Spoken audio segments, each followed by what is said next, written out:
So, hello mga sis. Yan, pauwi na naman ako after ng work week. Charot. So, yan, 2 hours yung biyahe. Mahaba-haba talaga. Pero, try to relax. Makinig ng music, makinig ng love stories, ganun. Lahat ng pwedeng pakinggan, go ra. So, ang transportation ko is via Go Train, TTC Subway, then bus, papuntang boarding house. So, yan. Nakakapagod, pero kapag uuwi ka na, parang mawawala lahat yung pagod mo. Kasi parang mararamdaman mong malaya ka, charot. Even for 2 weeks, 2 days lang. So, familiar siguro kayo sa plastic na yan. So, shout out sa mga nandito sa Butters. So, yan. Dito yung bilihan ng Filipino food sa Mama's Food Market. So, yan nga. Pagka uwi ko, nagluto na ako ng kanin. Tapos, nagluto na din ako ng ulamin ko, which is yung longganisa from Mama's. Tapos yan, bumili din ako ng 2 perasong mangga, which is napaka-expensive pala, hindi ko tinitignan. 2.99 ang isa. So, yan. Kakain na tayo. Gulam tayo ng longganisa. Sa iturog lang naman magpasmangan.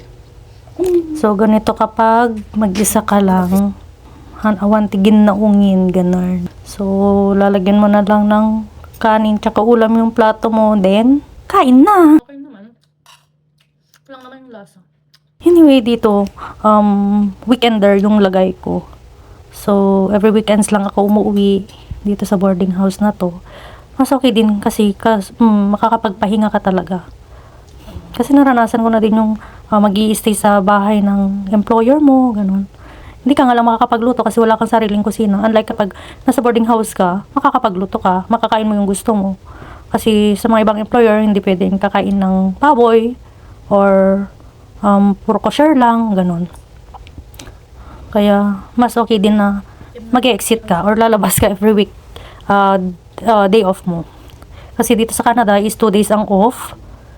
Then, 5 days work, 8 hours ang working each day, pero minsan hindi nasusunod. May mga employer na sinusunod naman, may mga ibang employer na hindi naman sinusunod. Which is, isipin mo na lang yung kalagayan mo. Kasi, hindi naman pwedeng mag-demand ka ng 8 hours na work, nandun ka sa kanila, nasa poder kanila. Ito yung sinasabi ko noon sa other vlog ko na give and take, which is kung nasa situation ka na okay naman yung mga amo mo na sinusunod yung 8 hours, you're very blessed. Pero kung hindi naman nasusunod, consider mo na lang. Kasi kailangan mo para sa papel mo, ganun. So, isipin mo na lang yung mga worst na scenarios na mai-experience mo. So, magiging okay ang lahat. Magiging magaan ang lahat. Hindi naman pwedeng ganun na lang yung, ipilin mo na lang yung gusto mo. 'Di ba? Hindi naman pare-pareho yung situation. So, tiis-tiis lang para sa ekonomiya, charot, para sa papel. Ang sarap sa pakiramdam na kapag nasa boarding house ka, nagagawa mo yung gusto mo, nakakain mo yung gusto mo, parang hindi ka nag-aalangan. Yung pakiramdam na malaya ka talaga. Ito yung gusto ko tuwing day off ko, yung feeling hindi ka nai-stress, ganun. Iba kasi talaga kapag yung nasa bahay ka ng employer mo, nagkukulong ka lang, tapos limited lang yung mo sa kusina, yung paggamit mo sa kusina. Kasi syempre, bilang isang Pilipino, charot, nakakahiya naman kasi na magluluto ka, ganun. Iba, sa akin iba, hindi ako komportable kapag ganun na off ko. Okay lang na nagwo-work ako, ganun. Komportable ako, pero kapag day off ko, parang ayokong pumunta sa kusina nila, ayokong mag-open ng fridge nila, ganun. So, yung gusto ko, yung meron kang kalayaan, charot. So, ang isipin mo na lang, yung kalusugan mo, yung mental health mo, ganun. Kasi kapag nai-stress ka, parang lahat apektado. Unlike kapag masaya ka, komportable ka, parang magaan talaga. Yung paligid mo, maayos. As in, ibang-iba yung impact nito sa sarili mo. So, sabi nga ng mother ko, kainin mo, bilhin mo yung gusto mo. Huwag mo kaming isipin na nandito sa Pilipinas. Ouch. Tululuha ko doon. Naalala ko. Kasi ang hirap yung situation mo, nandito ka sa Canada, tapos mag-isa ka lang ganun.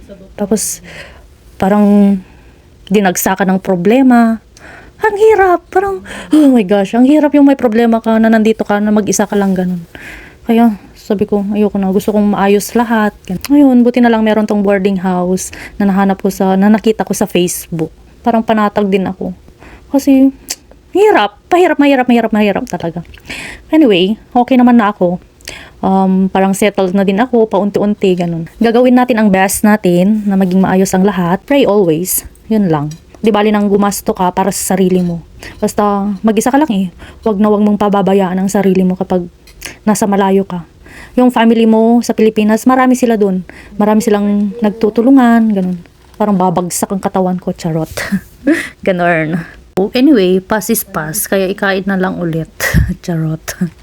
So, yan yung pandesal nila sa may harina.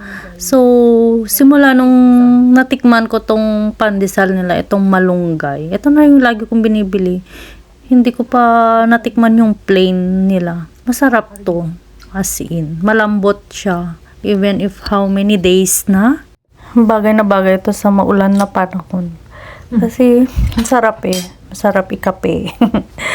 So, yan. Tapos na ang breakfast, lunch, and snack. So, see you again next time. Bye. See you again next time.